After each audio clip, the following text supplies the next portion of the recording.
from the world of politics. Until Ukraine has the ability to completely close its skies to those long-range Russian rockets, cities like Kiev and Lviv and other cities will not be safe. To the world of business. The underlying fundamentals of the U.S. economy means it's going to be very difficult to get to recession that quickly. But look, recessions are inevitable, and it is inevitable we will hit recession this time as well. I think it's just a matter of the timing. This is Balance of Power with David Westin.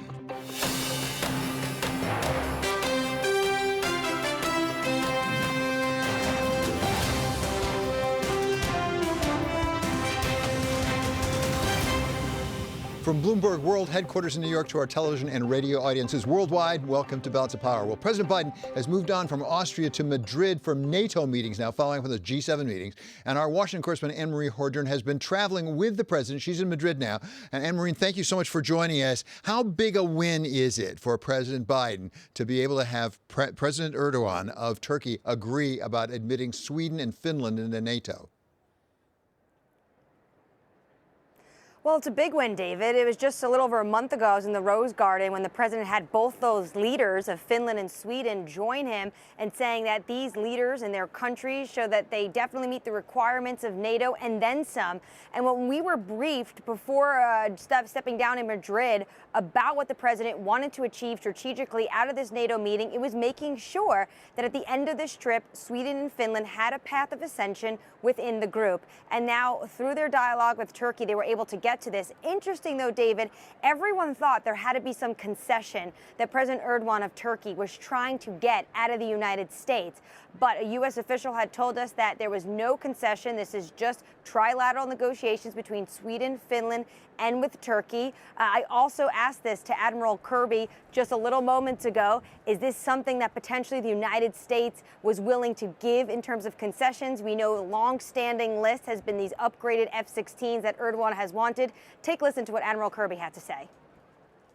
Look, we've been in full support of Turkey's desire to modernize their F-16 fleet, and that hasn't changed. There's no policy change there at all. This was a discussion that needed to be and was between Turkey, Finland, Sweden, and of course Secretary Stoltenberg at NATO, and we wanted to make sure that we didn't insert ourselves as broker, if you will. And so we welcome this agreement. It's going to be terrific for the alliance. These are two modern militaries that are very interoperable with the rest of NATO, and they were going to contribute terrific capabilities in terms of collective defense. But Turkey's not getting anything from Washington for this. It wasn't never about getting something from Washington. It's about... but they might assume that something could be down the pipeline. Turkey is a key ally and a good partner on a range of issues. The president will be speaking with Mr. Erdogan today. They'll have a wide-ranging discussion across the realm of our defense partnership, not just their modernization programs with their air fleet, but counterterrorism efforts, certainly efforts to try to get the grain out of Ukraine. I mean, there's a lot on the plate. About the grain out of Ukraine, is that possible by sea right now? Not right now, it isn't, because the Russians have an effective, essential blockade inside the Black Sea. But any plans to extract it? We are working very, very hard with partners all around the world to try to see what we can do to get more grain out of Ukraine. We have helped increase the flow by ground, by rail, out of western Ukraine, but that's not enough. We know that, and we know there's a sense of urgency here. So one of the items on the agenda at the G7, and I'm sure will be on the agenda here in Madrid, is to see what can the international community do to get more of that grain out. Now, Turkey's been trying to broker a deal between Russia and Ukraine. There's a lot more work to be done there. We certainly welcome Turkey's efforts to get at that. You were at the G7, and President Zelensky had called and hoped for the war to be over by the end of the year. Do you think that's doable? We would all like to see the war end today, and it could end today if Mr. Putin would do the right thing. But that's not realistic. Well, Mr. Putin has shown no indication that he's willing to negotiate. He shows every indication that he wants to continue to attack Ukraine and to achieve military objectives. So what we're going to do with the rest of much of the international community is help Ukraine better defend itself. What about the U.S. anti-missile defense systems? The president was able to positively, as Jake Sullivan said, respond to President Zelensky about more of this, but we don't know the answers yet of how many, what time will they be delivered, how are you going to train the Ukrainians? We are working really hard to get them some advanced air defense capabilities. I would remind you that we had already been working hard to help with their air defense capabilities, both in terms of the delivery of thousands of Stinger missiles, as well as brokering a deal with, helping broker a deal with Slovakia to get an S-300 system put over into Ukraine. So this is not a new request. This is something we've been working with them for a long time. We'll have more details as we get a little closer, but the system the president's talking about is a U.S. and Norwegian built advanced air defense system, and again, we'll have more to say about that as we get closer. We also have today the president talking about a new headquarters in Poland, more brigades in Romania, really bolstering the eastern flank. Do you think Putin will view this as a provocation by NATO? There's no reason that Mr. Putin needs to view any force posture changes on NATO's eastern flank as a provocation. NATO is, will be, always has been a defensive alliance. The reason we have to do this is because Mr. Putin has been the destabilizing influence on the continent. Mr. Putin decided to invade a sovereign neighboring state. Mr. Putin is the one who is the aggressor. I also, just on that point though, there are some insinuations from the likes of Germany and Spain, France, that maybe you have to start talking about negotiations and a real ceasefire and what Ukraine would maybe have to give up. Does the U.S. think that any of that should be on the table? It's up to Mr. Zelensky to determine how this war will end and on what terms. He has said himself that he does not see that there's time and space for negotiations at this time. And of course, Mr. Putin has shown no inclination to do that. We all want to see this war end. It could end, as I said, tomorrow if Mr. Putin would do the right thing. Short of that, it's going to be up to President Zelensky to determine when and where, under what circumstances, negotiations could even begin. Here at NATO, you also called all the partners China a systemic challenge in this new strategic concept that outlines the next decade. Why not an adversary? I think there's a whole range of issues with respect to multilateral and even bilateral relationships with China. We have long said, for our sake in the United States, that we want it to be competition. We don't want it to fall into conflict, and there's no reason that it should. That said, I think what you're seeing in this strategic concept that the alliance will sign out in this summit, the first one since 2010, is that the alliance... 2010 China wasn't even mentioned. It wasn't even mentioned.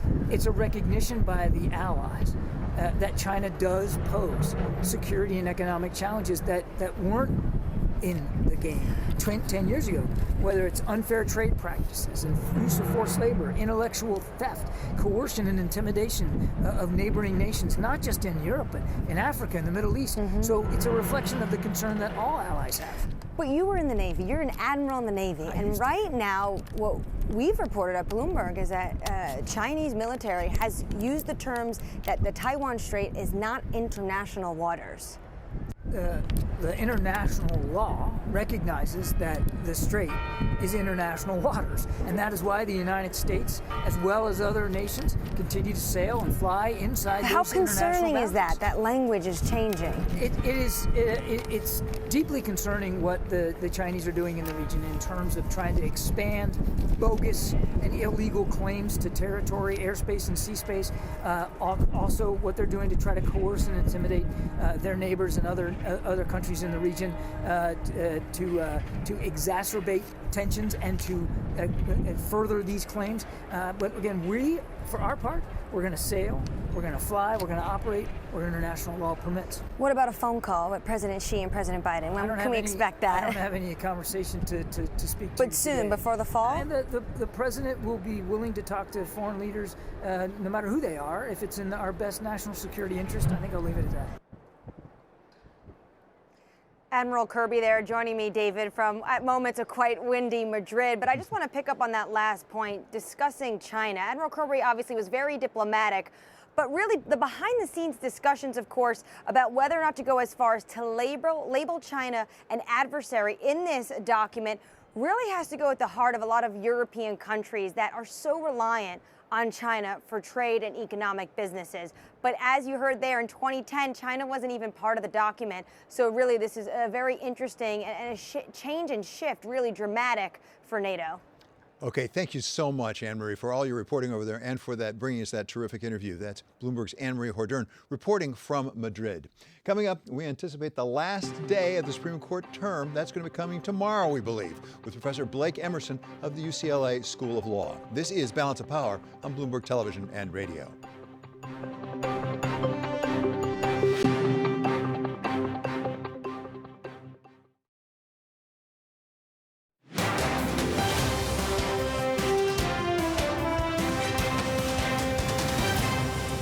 This is Balance of Power on Bloomberg Television and Radio. I'm David Westin. To keep you up to date with news from around the world, we turn now to Mark Crumpton here with the first word. Mark? David, thank you. NATO has declared Russia the, quote, most significant and direct threat, end quote, to the peace and security of alliance members.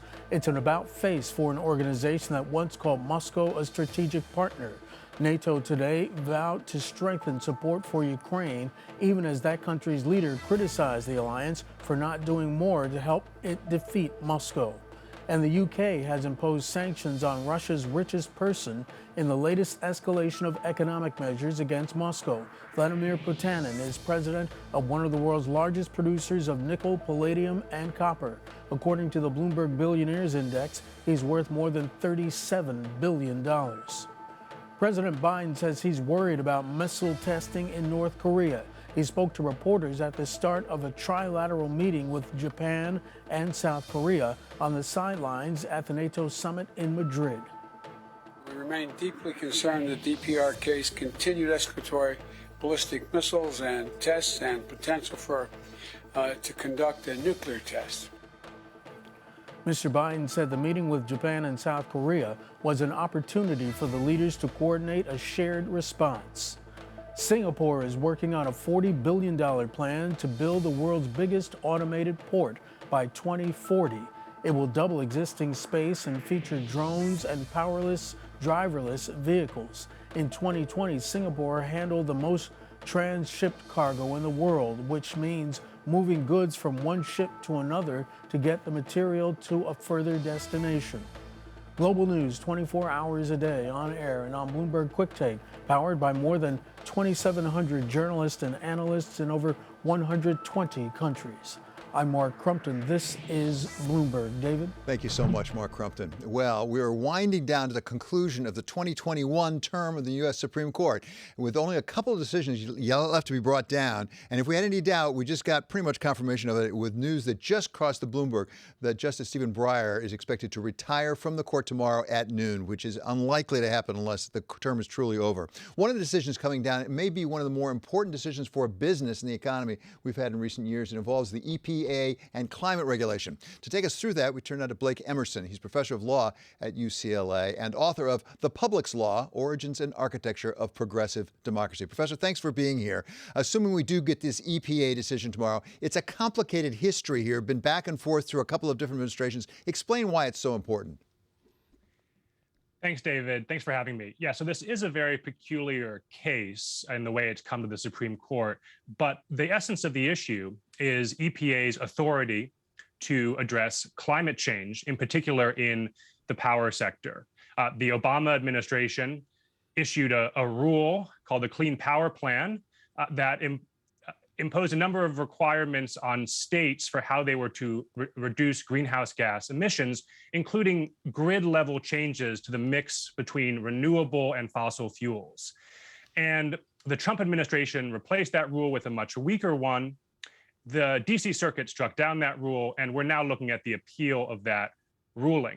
And so this is a really significant case, not only for EPA's authority to address climate change, but also much more broadly for the federal government's ability to regulate the economy and to address serious harms to public health and welfare. So, Professor Emerson, explain a little bit how that works, because obviously we have reviews of administrative agencies' regulations all the time in the courts of appeals, and including going up to the Supreme Court. Often it's a question of whether it was arbitrary and capricious under the Administrative Procedure Act, but there's also a question of whether it was authorized by the statute or even whether Congress could authorize it. Which is this going to? This is going to the question of, first of all, what does the Clean Air Act authorize EPA to do? And also, potentially, whether Congress violated the Constitution by giving the EPA too much authority. Now, I think it's most likely that if the court reaches the merits of the decision, it's going to focus on that first question of how broad exactly is the scope of the EPA's statutory authority under the Clean Air Act. And if you look at the text of the Clean Air Act in the relevant section, Section 111, it says that EPA is supposed to set the best system of emission reduction. So that language seems pretty broad, a system of emission reduction. And you might think that would include regulating the power grid as a whole, as opposed to just particular power plants. But there's this really important judicial doctrine that's only about 20 years old and that's gotten more and more powerful over time. It's called the Major Questions Doctrine. And the Major Questions Doctrine says that Congress must be explicit if it wants to give an agency the authority to make a big policy decision. And if you look at the appeals, if you listen to the oral arguments and the question presented, it looks like the court is interested in applying this Major Questions Doctrine in this case to say that EPA did not have the authority to make grid level changes to the mix between renewables and fossil fuels. So, Professor, it strikes me that that could be potentially important, not just in the environmental area, not just with the EPA potentially past that. If the Supreme Court is saying, if Congress wants to do something really important, it's got to be very explicit about it. Could this affect other regulatory schemes in Washington? Absolutely. So this ruling is just about the EPA's authority to regulate the power sector, but it could be applied to other aspects of the EPA's authority, but also more broadly to any number of other federal regulatory agencies. So you might think about, for example, the Securities and Exchange Commission. You might think about the Federal Trade Commission and making big moves on antitrust. And you might think about the Consumer Financial Protection Bureau and efforts to regulate consumer financial products. In all of those areas, this principle could be applied because it's very broad and underspecified. Whenever the court thinks that the question is a major one of what it calls deep economic and political significance, then it might say, well, the statute doesn't give you the authority to do that, even if the text looks like it does. So the court recently applied this idea in the context of the COVID-19 pandemic, for example, with regards to the Occupational Safety and Health Administration's effort to impose a vaccine and testing mandate in all workplaces that had 100 employees or more. And the court said that even though the statute has very broad language, we don't think that Congress gave OSHA that authority because it's such a major question. All of this goes to a larger set of issues that you know so well you're expert in, and that is how much can or does Congress delegate to independent agencies the ability to do things that otherwise might look a little legislative in nature. And I wonder whether, in fact, the court is most likely to rule on the basis you identified, or what is the chance they could reach the constitutional aspect, which is to say, no matter how explicit you are, you can't let our agency decide that. Yeah, so it's always hazardous to make predictions. I think if the court reaches the merits, I think it's more likely that they will rule on the major questions issue, the issue of how to correctly interpret the Clean Air Act. And that itself would be very significant and would have major consequences in restricting regulatory agencies' authority. But it's also possible that the court will go further and say that it is unconstitutional for Congress to give an agency like the EPA such broad authority. And the reason I think that's possible is first that there appear to be a majority of justices on the court that are interested in reviving and applying this non-delegation doctrine. I mean, when I was in law school, my professors all said the non-delegation doctrine is dead, right? The last time the non-delegation doctrine was used was back in the New Deal in the 1930s, only used in 3 cases to strike down a federal statute. And it was used explicitly to rein in the New Deal, to try to put a roadblock in front of the expansion of the regulatory and welfare state.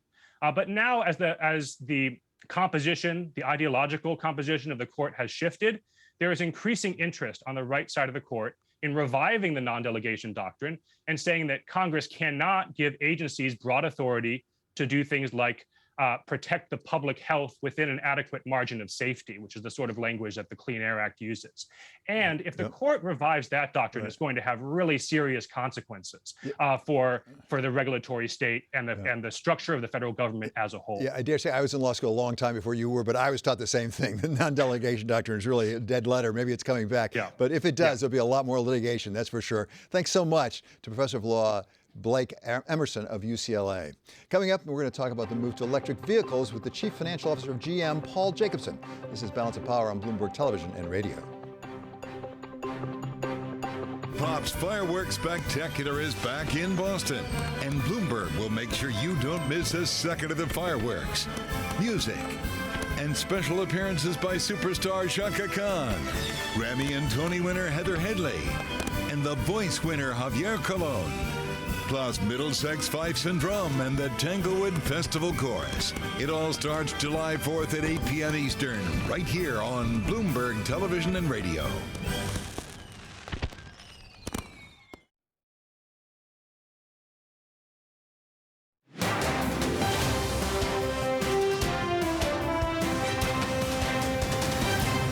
This is Balance of Power on Bloomberg Television and Radio. I'm David Westin. One of the biggest changes American manufacturing faces right now is the move to electric vehicles, with the head of Stellantis earlier today telling Bloomberg that unless something's done, it will really increase the cost of production. We recently sat down with the Chief Financial Officer of GM, Paul Jacobson, as part of our Chief Future Officer series, and we discussed just what the move to EVs will mean for his company. I think the most exciting thing about the EV transformation is it's fundamentally going to change the way we make money at General Motors.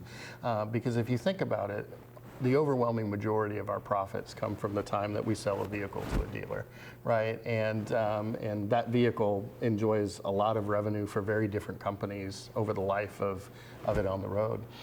What the electric vehicle and what connected vehicles are going to do for us is increase the revenue opportunities for us over the life of that vehicle. Second owner, third owner, fourth owner, because we're going to be able to offer ways through over-the-air updates to customize it, subscriptions, various services, insurance packages, lots of different ways that we can interact with the customer in ways that historically we haven't been able to.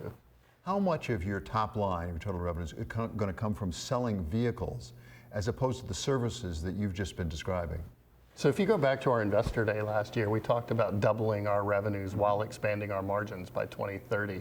The doubling of the revenues are coming both from growth in auto sales, because there's a big overlap and we're getting new customers every day on electric vehicles, the ones that we're taking reservations and orders for right now. So what we talked about is $20 to $25 billion a year of revenue in 2030 around these services that we can provide going forward. So it's a massive growth off of what we've currently experienced with OnStar historically, and really excited about what that's going to bring. That was GM CFO Paul Jacobson. You can watch the full interview tonight at 9:30 p.m. Eastern Time on Chief Future Officer. Coming up, we're going to talk with Richard Haass of the Council on Foreign Relations about the G-7 meetings that have just ended and the NATO meetings that are taking place right now. What is President Biden accomplishing? What are his goals at this point, particularly as they vote to admit Sweden and Finland? This is Balance of Power on Bloomberg Television and Radio.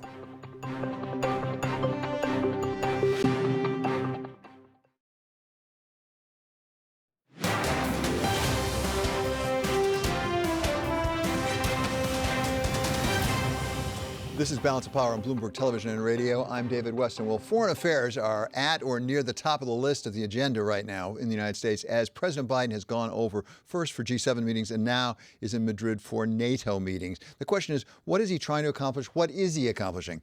For some answers to those questions, we turn now to Richard Haass. He's president of the Council on Foreign Relations and author of the best-selling book, The World, A Brief Introduction. So, Mr. Ambassador, thank you so much for being back with us. I know that President Biden went into this not necessarily in the strongest of shape, given his support back here in the United States.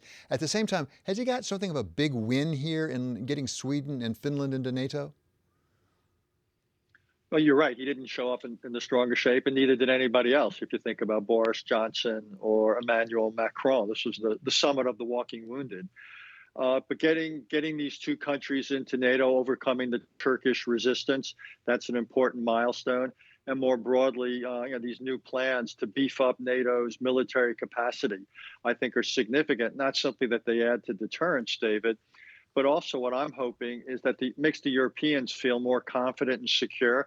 And that might mean any reluctance to provide Ukraine with the arms Ukraine needs, that reluctance may fade. And also any reluctance to increase pressure on Russia, say through sanctions, might fade. So I think the NATO part of this is significant.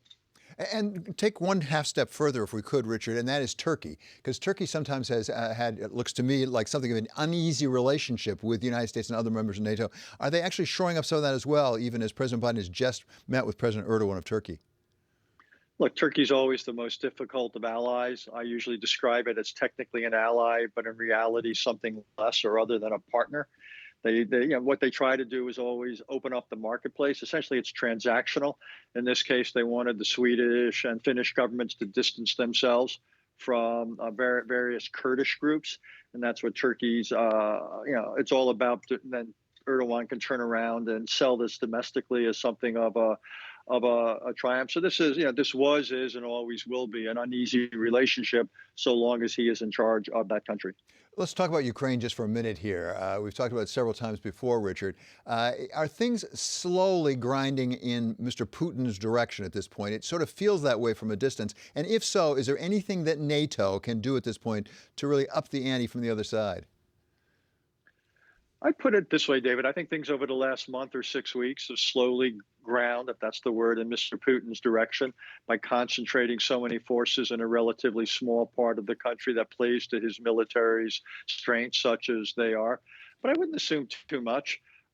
There's lots of reports that he potentially is running somewhat low on munitions. Meanwhile, more equipment will get to Ukraine. So a snapshot would say, yes, it's been a good month or 6 weeks for Vladimir Putin, clearly better than the original 3 months of the war. But I wouldn't necessarily read all that much into it since there's so many dynamics going on here.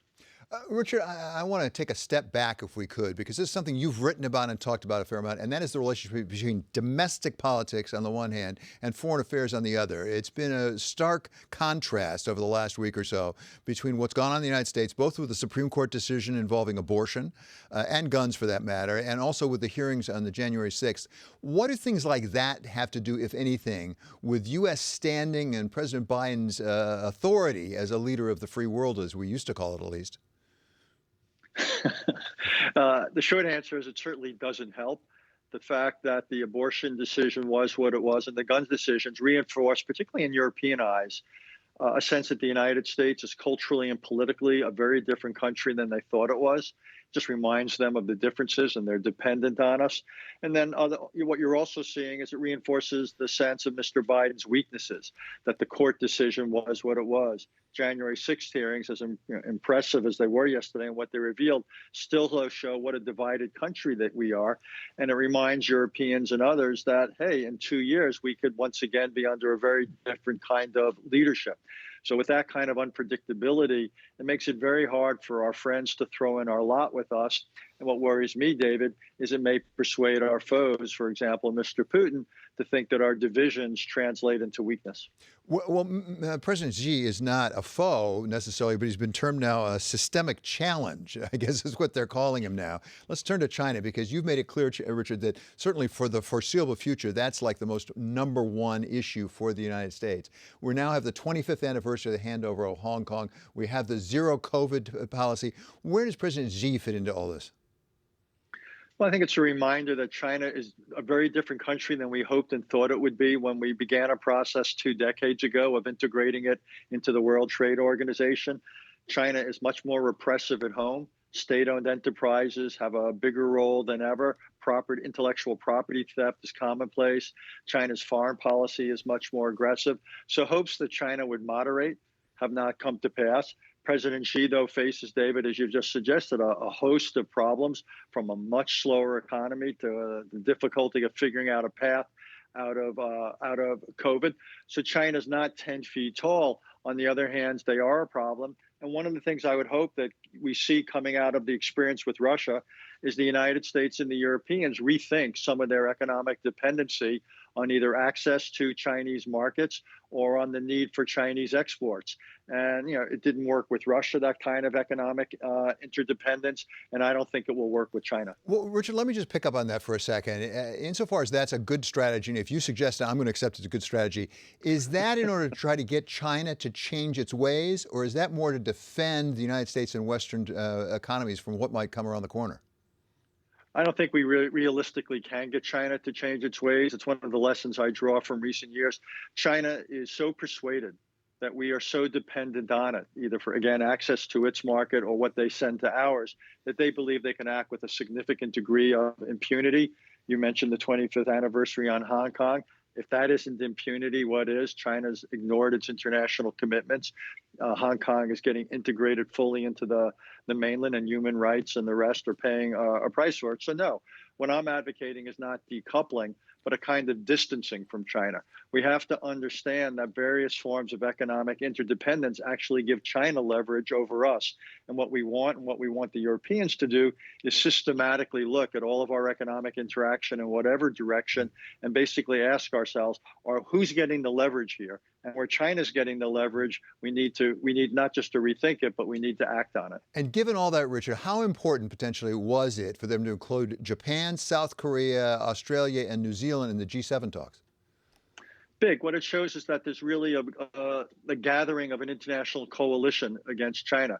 We obviously have NATO and Europe against Russia, but what we're seeing is the principal countries of Asia have rallied together around and with us against China. Indeed, one of the many failures of Xi Jinping's foreign policy is he has stimulated such a collective action on the part of China's neighbors. He's brought about the very encirclement that presumably Chinese foreign policy sought to avoid.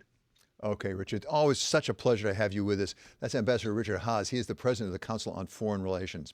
Coming up, mortgage applications are down, and the GDP last quarter was down more than we thought. We talk with Lauren Goodwin of New York Life about the state of the U.S. economy. That's next on Balance of Power on Bloomberg Television and Radio.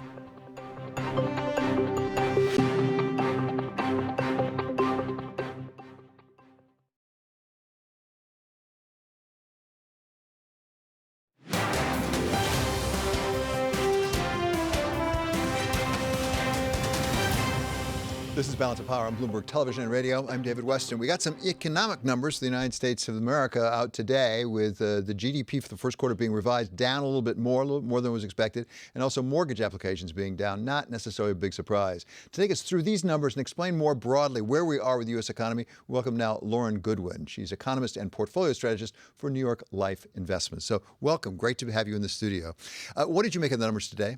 You know, David, I have to tell you, they don't tell me a whole lot. Even with the downward revision that you mentioned, what we're really looking for is what's going to happen in Q2. And what was more interesting this week in that regard was actually the trade numbers yesterday, because the big surprise in Q1 GDP figures was that surge in imports as wholesalers and retailers built up their inventories. That data yesterday looked pretty stable, and so that's one signal among others that Q2 GDP data should be positive, should avoid that technical recession. Well, let's pursue both of those, the inventories question and the imports versus exports. On the inventories question, does the buildup in inventories indicate perhaps that Q2 may be a little weaker because people aren't going to need to make and buy as much stuff? I think that's right. The combination of inventory buildup, the labor market cooling a little bit, and interest rates rising all point actually to a slowing in economic activity, cooling in the housing market, which we're already starting to see, as well as potentially a move slower in overall economic prices. Cooling in the housing market you referred to, we saw mortgage applications down. House prices are up to really record levels. Is that just what the Fed wants at this point? And what's the danger of overdoing it? Because obviously we saw what happened in 2008, 2009, and when the housing market goes south, it's not pretty. It's not pretty, and it's such an important store of household wealth, but I'm not particularly concerned about the housing market for a couple of reasons. I mean, first, we do expect the housing market to cool. Mortgage rates doubling over a short period of time, that's just a recipe for the type of activity that we've been seeing in the market. And I expect that is a little bit of what the Fed wants to see, move housing in a more affordable direction, which of course impacts inflation, part of their mandate as well. But I'm not worried about this from a systemic perspective because, frankly, household balance sheets, corporate balance sheets as well, but when it comes to housing, household balance sheets are really still quite strong. And so we don't expect the deleveraging cycle in housing that would cause a systemic issue for the economy. You mentioned imports and exports. The dollar has something to say about that, and the dollar has been on a tear. What is that going to do to our exports? I understand we're importing a lot because we want all that stuff, but at some point we need to export some stuff too. Yeah, absolutely. Well, incremental changes, moves higher in the dollar tend to be negative for exports. But at this point, the dollar is already so strong that the incremental move in export activity from a strong dollar is unlikely to be particularly meaningful. And when it comes to global competitiveness, I think that the organic economic cycles that other countries are experiencing, the demand in those countries is probably more important than the dollar strength. So as that demand cools, which in many countries, especially those in Europe, just as an example, we expect that to be the case, that export growth will cool, and the dollar's just a piece of that story. One of the big questions that's addressed pretty much every single day on Bloomberg is, what's the bigger risk at this point, inflation or recession? What would your answer be? Well, they go hand in hand, of course, but I think inflation is the bigger risk. And here I'm going to take the investor's perspective, because when it comes to recession, of course, it matters so much for the real economy. And frankly, when real wage growth is declining, as it already is, this environment, no matter what the technical data says, probably feels like recession for a lot of households anyway. And so when it comes to investing and what we're doing day to day in the markets has so much more to do with inflation right now, because the recession-proof strategies that investors used in the last economic cycle, things like cash and high-grade bonds and treasuries, those just cannot be the strategies that you go full force into in a time when inflation is high. And so both from an economic perspective, in the sense that it's predating this Fed pressure, this economic pressure, and in the market sense, all about inflation. Fed Chair Jay Powell was on a panel with our colleague Francine Lacqua over in Sintra earlier today, and he addressed this and said, there is a chance we'll go too far. What's the risk from your point of view that the Fed will go too far in raising rates in order to get their arms around inflation, which you think is the bigger risk? I think that it's almost certain in terms of what we expect to see happen. The Fed is hell-bent on bringing inflation lower. They're looking to raise interest rates into restrictive territory, even as early as next month's meeting. When you have that happen, when the Fed moves into restrictive policy territory, you're going to see a slowdown in economic activity. Recession's the risk. Lauren, great to have you here in the studio with us. Thank you so much for being here. That's Lauren Goodwin of New York Life Investments. Coming up, we return to the world of electric vehicles, but this time not the ones you drive, but the ones you get deliveries from, with the CEO of Brightdrop, Travis Katz. This is Balance of Power on Bloomberg Television and Radio.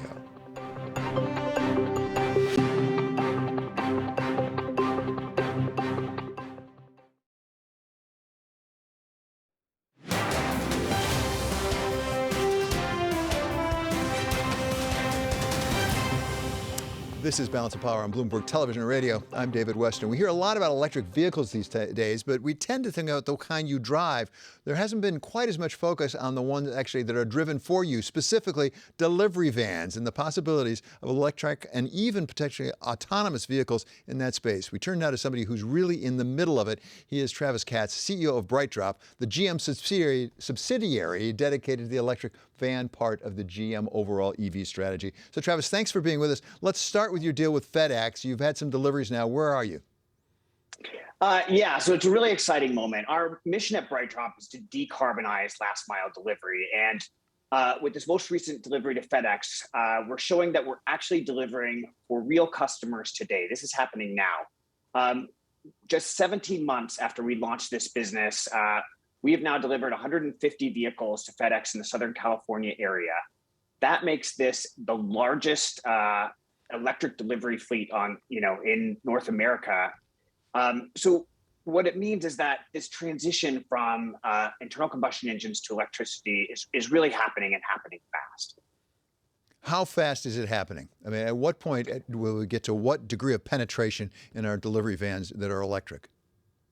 So most of the delivery companies out there, FedEx included, are really looking to go 100% carbon neutral by 2035 or 2040. And we aim to help get them there. We are just finishing up our low volume production, and we are gearing up to do high volume production at our new facility in Ingersoll, Ontario, which is going to be opening in less than 6 months, in Q4 of this year. From that facility, we are planning to produce more than 50,000 electric vehicles per year by 2025. Wow, that's something. One of the things that I'm intrigued by is obviously it's an electric vehicle. It's powered by electricity. That is a revolution in and of itself. But you also go beyond that to help people once they've driven up to wherever they're going, actually offload all the content. Yeah, we're unique at Brightdrop in that we're not just an electric vehicle company. We are thinking holistically about last mile delivery. And a lot of people say, well, why do I care about last mile delivery? The reality is this is what delivers your e-commerce. So as e-commerce is booming, what we've seen is an incredible explosion of delivery vehicles, people getting things delivered to their houses. And while that's great from a convenience perspective, it's having a huge impact not only on the environment with carbon emissions, but also in congestion in cities. What we offer is a holistic solution. So we have electric vehicles, our Zevo 600 van, which you can see here. We also have what are called the Trace e-carts. So these are electrically propelled carts that allow delivery drivers to be more efficient as they move goods over short distances, say from the truck to the front door. With these e-carts, we piloted them with FedEx last year. They were able to deliver 25% more packages per day without increasing their labor force. And this is great for a few reasons. One, it means you can keep the vehicles flowing, so you don't have vehicles double parked and blocking traffic. But it also means in an era of labor shortages where companies are really struggling to get enough people to do the work, we can help companies like FedEx get more efficiency and deliver these packages without driving up their costs. So you mentioned the EV600, which is your big one, as I understand it, at least, and that's involved in FedEx. But you also have a smaller version that I think you have a deal with Verizon on. That's right. So we have two electric vehicles that we've announced so far. So the EV600 is the larger one. It's really designed around package deliveries. And then we have a smaller one, the EV400. We call it 400 because it's got about 400 cubic feet of cargo space. We signed a deal with Verizon. They're going to be one of our first customers for the EV400. This is a great vehicle, particularly for things like grocery delivery, where instead of doing lots of packages over a single day, you're doing shorter loops. You want to get things moving faster. So we're seeing a ton of excitement in the market. And part of it's about sustainability and reducing carbon footprint. But the other part is, frankly, these vehicles are going to save you a lot of money. And we finally crossed a tipping point in the industry where it's now cheaper to own and operate an electric vehicle than an internal combustion vehicle. A year ago, when we were looking at this, we were estimating you're going to save about $7,000 per vehicle per year when you put these into your fleet. Obviously, with gas prices where they are today, that number's increased dramatically, probably $10,000 to $15,000 per vehicle per year. So not only is this good for the environment, but it's actually great for the bottom line as well. So, those of us in journalism like a horse race. And the question is, who's ahead, who's behind? And I'll say that some people have questioned GM, obviously a very bold plan, but question whether it has fallen a little behind Ford with this F-150. On the other hand, in the delivery van front, it looks like you're ahead. Was that a conscious strategic decision? So I would not say General Motors is behind it. General Motors is investing more than $20 billion in building out electric vehicle plants and really investing heavily to do this at scale. And that's something that I think is quite unique. On the delivery van front, I would say we're far and away the leader of the space. There's, particularly in this moment where you have a lot of challenges around supply chain and all these things, there's a number of startups who've entered the space. It is very hard for a startup to build the infrastructure it needs on supply chain, manufacturing to really do this at scale. And we're seeing a lot of folks struggle. We are right now the only company that's out there really delivering delivery vans, purpose-built delivery vans, electric delivery vans for customers. And these are, like I said, on the streets today. If you live in Los Angeles, look out your window. You may well see one of these come into your front door with a package.